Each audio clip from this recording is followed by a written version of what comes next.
Bienvenue sur Exploratrice de rêves lucides.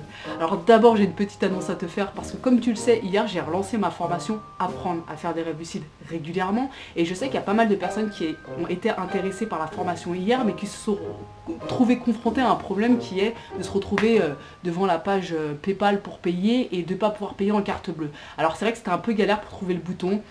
J'ai rectifié ça aujourd'hui avec la plateforme, donc du coup maintenant il n'y a pas de problème, tu peux acheter la formation et payer en CB, aucun problème. Je te rappelle qu'elle est à -50 jusqu'à Noël, donc ça vaut le coup de la prendre maintenant. Et surtout en fait, si tu es intéressé, donc vraiment on reprend les bases ensemble, si tu es intéressé, n'hésite pas à me faire un retour et n'hésite pas surtout à communiquer avec moi si tu as des problèmes, je serai là pour répondre à tes questions. Et il n'y a aucun problème, tu peux me contacter via mon adresse mail ou via les commentaires de la plateforme, il n'y a pas de problème.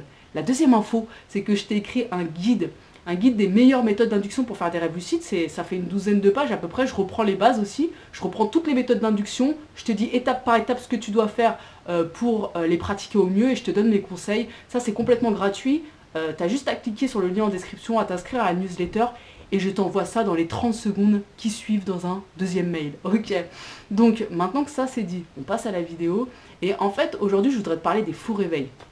Ça fait pas mal de temps qu'on n'en a plus parlé des faux réveils et aujourd'hui dans cette vidéo en fait je veux te dire comment tu peux exploiter au mieux les faux réveils pour ne pas louper une lucidité.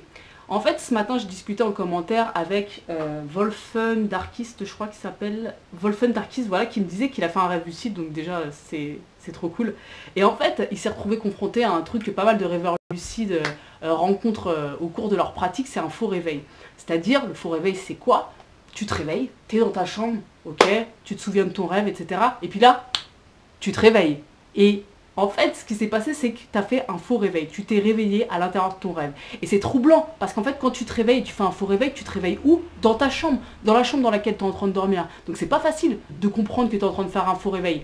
Le seul moment où tu le comprends, c'est quand tu te réveilles réellement. Et moi, en fait, j'étais beaucoup sujette à ça pendant très longtemps. Je faisais des faux réveils à répétition. Dans des cauchemars. Alors le truc horrible, c'est-à-dire que je me réveillais dans mon cauchemar, après je me réveillais et comme ça 10 fois de suite, parfois, avant de réellement me réveiller dans ma chambre saine et sauve, entre guillemets. Donc c'est super pas agréable. Et le truc qu'il y a, c'est que les faux réveils, faut les exploiter pour devenir lucide. Et comment tu fais ça? Mais c'est très simple en fait.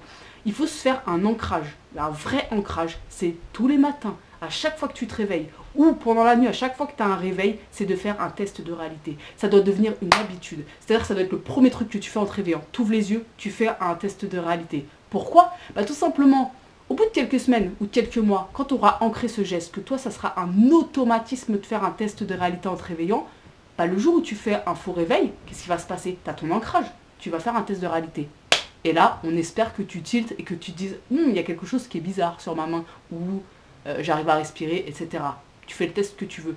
Mais en fait, c'est très simple. Pour exploiter au mieux les faux réveils, pour les exploiter pour devenir lucide, tu te fais un ancrage test de réalité chaque matin en te réveillant. Ça doit être le premier geste que tu fais en te réveillant. Et grâce à ça, en fait, tu vas reproduire ce geste quand tu feras des faux réveils. Parce que ce qui est extraordinaire, c'est qu'on fait tous des faux réveils, mais sans s'en rendre compte. C'est-à-dire que très souvent, tu t'en souviens même pas que tu as fait des faux réveils pendant la nuit. Donc c'est hyper important, ça c'est des détails vraiment à exploiter que des fois on sous-exploite. Moi la première en fait, mais c'est hyper important. Ancre, test de réalité tous les matins en te réveillant. Comme ça, si tu fais un faux réveil, pas de risque. Tu as ton ancrage, tu feras un test de réalité et on espère que tu tiltes. Voilà pour cette vidéo. N'hésite pas à me partager ton expérience en commentaire, à me raconter tes rêves lucides. D'ailleurs, il y a en commentaire, Melvin me disait que ça y est, il a fait son premier rêve lucide. Donc c'est très cool, ça me fait toujours plaisir quand je vois quelqu'un qui fait son premier rêve lucide et qui me raconte ça. Donc n'hésite pas toi aussi à le faire. Et puis, on se retrouve demain pour une nouvelle vidéo. Ciao!